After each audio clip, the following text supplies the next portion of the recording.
It's not me saying, kids, if you drink, that's a really good thing to do.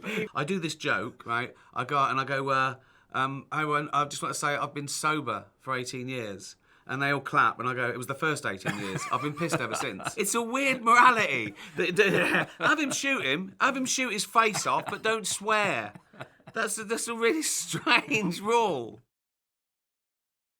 He says at one point, you know, when I was with Lisa, we used to drink because we didn't want the night to end. Now I drink because I want the night to end. I don't want to feel anything. So he does use it. I also come down on the side that it doesn't work, you know. So I think that's important. It's not like he gets drunk and he has a great time and he feels great the next day. He gets drunk, he feels worse or indifferent or, you know.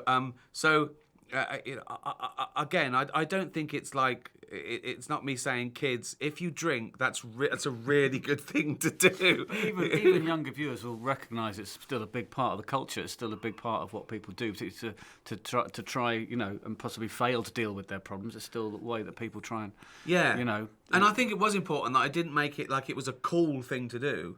No, you know, it wasn't like a 50s cigarette advert. No. You know, like smoking is good for you. It makes you look cool. You know, I showed the downside of it, and I showed that he couldn't help it, and I showed it was a crutch that didn't work.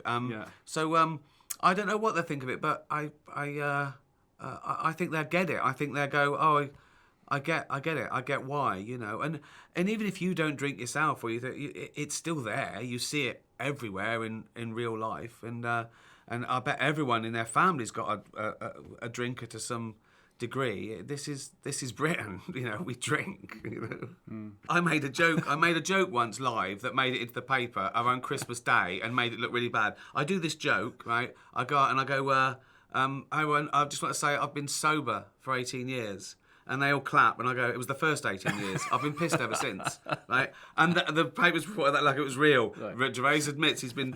No, I've got a watershed. I have a glass of wine at 6 o'clock. I mean, I'm looking at the clock at 5 to 6, like that. But I just think I enjoy drink. I think that if it's starting to ruin your life or affecting your life, or you can't get up the next day, then it's probably not a great idea. In fact... It's probably not a great idea to drink full stop. I think it's as you say, it's like it's never going to solve anything, is it? So like, no. And you definitely show that in the show, that like it's how Tony indulges how he feels. No. It's not a solution to how he feels. Ever. No one's ever said my life was going back until I started getting drunk every day. Yeah. And then that just sorted everything out. Yeah. I want it to be real, so that's how people talk. I just think.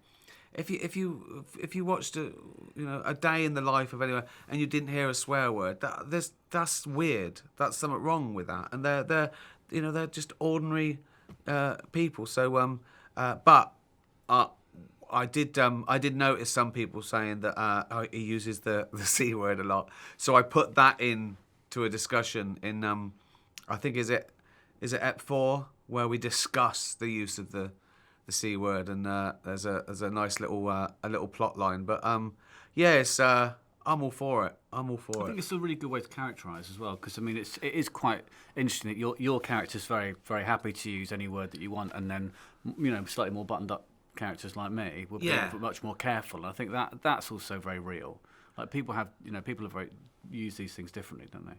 Yeah, and it's strange that it's still a major thing. I remember I was in America and I was in the gym, believe it or not, and it was like 2 p.m, and is it Training Day, that film? Denzel Washington. Yeah, and there's a bit in that where he shoots a guy, and before the guy goes "fuck you," right?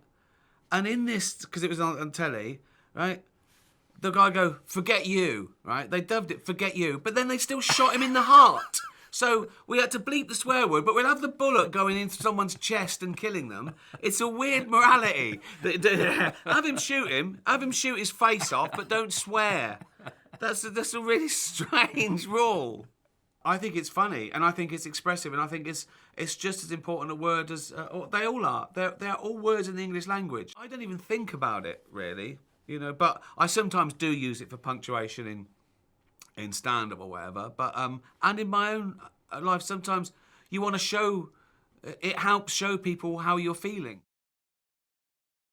I just think that if you say what's on your mind and you go there and you discuss something without prejudice, without limits, and honestly, then you are going to polarise people. You know, I'd rather everyone loved it, but what I meant was that if you don't want to polarise, well, you shouldn't say anything, or you should say something so safe and anodyne that no one cares, and I don't want to do that. So all I was saying was that if you deal in realism and you discuss contentious subjects or big subjects or dark subjects, or you're just honest, then you are going to polarise, because everyone's different, and you don't only polarise. There's a big spectrum as well. Some people hate it. Some people hate it a bit. Some people aren't bothered. Some people, you know, there's everything. If you have an opinion and it's an honest opinion, people will agree with you and disagree with you. And it's just as simple as that. And what I don't want to do is shy away from it. I don't want to try and get to be, you know, everyone's third favourite thing because no one was offended by anything, but no one cared. There's that great thing that if you don't want to offend anyone, say nothing, be nothing. And I think that's so true. You've got to go there, and you've got to know when you're doing it that some people won't like it, but that's no reason not to do it. I think comedy is sort of underrated when people go that there's comedy and there's serious acting. You've both got to do them. You've got to do them both well.